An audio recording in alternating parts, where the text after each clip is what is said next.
Olá, aventureiros! É com muita alegria que eu faço o primeiro post falando sobre aventuras que vão um pouco além das fotografias. Certo que quem curte esse mundo de exploração ama não só as imagens, mas algo que vem atrelado a elas: a história. Essa história às vezes é carregada de mistérios desconhecidos ao homem moderno, e às vezes simplesmente é invisível a ele, já que conhecemos muito pouco dos segredos e costumes de outras culturas. O Mediterrâneo é o berço de culturas incríveis como gregos, romanos, árabes e hebreus. Já sabemos que os rastros dessas civilizações deixaram suas marcas nas construções, na arte e na cultura de dezenas de países que margeiam esse mar. Mas e se eu te disser que ainda há muitos enigmas sobre essas terras que ainda não foram solucionados? Sardenha, Malta, Menorca. O que esses lugares têm em comum? Tirando o fato de serem ilhas, há milhares de construções megalíticas e rastros de civilizações perdidas que ainda não encaixam nos quebra-cabeças da história conhecida. Hoje, eu quero iluminar um pouco esses mistérios falando sobre alguns lugares que visitei no Mediterrâneo. Esses lugares estão cobertos não só de lendas e mitos, mas de incríveis belezas naturais que eu pude experimentar com meus próprios sentidos. Preparados? A minha jornada se pareceu mais com um cruzeiro de férias pelas ilhas, mas com a grata surpresa de ter uma opção de ver algo mais do que as praias de água cristalina e cidades famosas. As melhores companhias de cruzeiro oferecem travessias entre essas ilhas no Mediterrâneo com todo o conforto e tranquilidade possível. Conhecer os lugares durante o dia e comer à vontade e descansar ou se divertir durante a noite é realmente uma opção irrecusável. No meu trajeto, eu desci em Milão, bem próximo ao porto de Gênova, onde deixamos o nosso carro e partimos para o roteiro em 7 dias. A única desvantagem que eu vi em optar pelo cruzeiro é que a viagem é muito rápida. Um dia em cada local é bem pouco. Acabamos optando por roteiros que achávamos melhores e mais profundos, mas nem de longe dá para mergulhar nos mistérios e nuances dos locais. Porém, para uma primeira ida de exploração, é uma opção interessante. A Sardenha é um lugar espetacular. Além das praias cristalinas, você vai comer bem e se sentir em casa com toda a hospitalidade clássica dos italianos. Mas o que me chamou bastante atenção foram os nuragues da Sardenha. Nuragues é o nome de uma cultura ainda pouco conhecida que passou por aqui aproximadamente de 1600 a 200 a.C. Tirando esse pessoal ser bem velhinho, o que chama bastante atenção é que eles deixaram um legado imenso de construções megalíticas na ilha, parecido com fortalezas, túmulos gigantes e homens de pedra. Eu tive a oportunidade de ir no maior nurag da ilha, chamado Sul-Nuraxi, e posso dizer que ele é incrível. Pensar que no século XVI a.C., um bando de humanos conseguiu construir algo tão grande e intrincado é realmente surpreendente. O nurag é lotado de câmaras de pedra empilhadas sem usar uma colherzinha de cimento.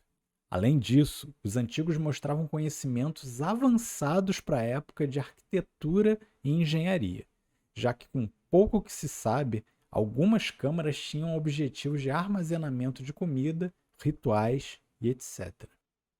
Para deixar mais apimentado ainda esse molho italiano, há locais como tumbas dos gigantes e estátuas achadas que foram batizadas de gigantes do Monte Prama.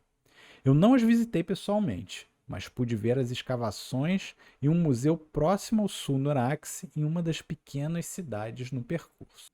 As tumbas realmente não são chamadas assim de forma figurativa. São lugares de repouso eterno para algo em torno de 2,70 metros e são também megalíticas, construídas com rochas imensas, montadas e eretas.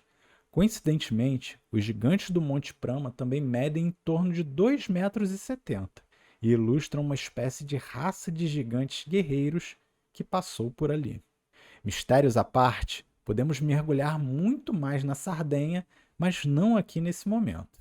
São uma quantidade imensa de nuragues, tumbas e estátuas espalhadas por toda a ilha, o que nos fez certamente deixar esse lugar incrível na lista de vamos explorar mais a fundo no futuro. Havíamos pensado que a Sardenha tinha sido enigmática, mas quando chegamos a Malta, ficamos realmente chocados. Imagina um lugar saído de um livro de fantasia. Uma cidade murada parecida com um imenso castelo e com alguns Stonehenge no seu quintal. Isso é Malta. Na nossa jornada, visitamos Hagar-Qin, o complexo de templos mais incrível da ilha e talvez o top 10 no mundo. Hagar-Qin é uma construção megalítica no alto de uma colina, absurdamente mergulhada em mistérios e questões abertas envolvendo arqueólogos, cientistas e historiadores. Fomos guiados pela presença super simpática e alegre de um senhor que parecia até o Gandalf. Ele explicou cada um dos mistérios atuais que envolvem Hagar-Qin, que eu vou tentar colocar de forma bem rápida adiante. Hagar-Qin é contemporânea à construção das pirâmides do Egito, aproximadamente 3.000 anos antes de Cristo. Hagar-Qin tem referências cósmicas e alinhamentos astronômicos praticamente perfeitos.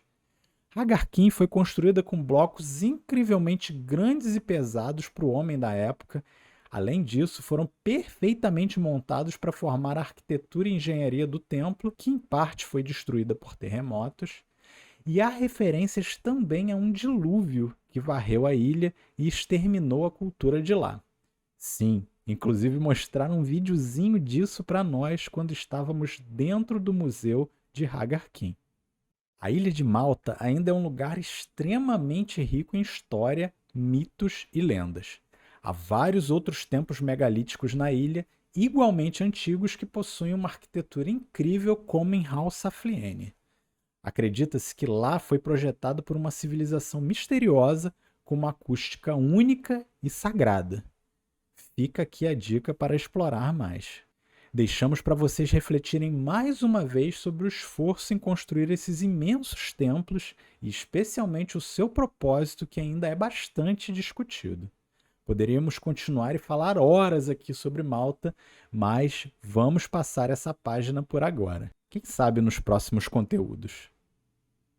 As Ilhas Baleares na Espanha são um lugar bastante característico pelo veraneio europeu. Praias incríveis, muito sol, água fresca. Quem imaginaria que nesse lugar também há mistérios e história? Aqui eu tive a oportunidade de visitar a Taula de Torralba na ilha de Menorca.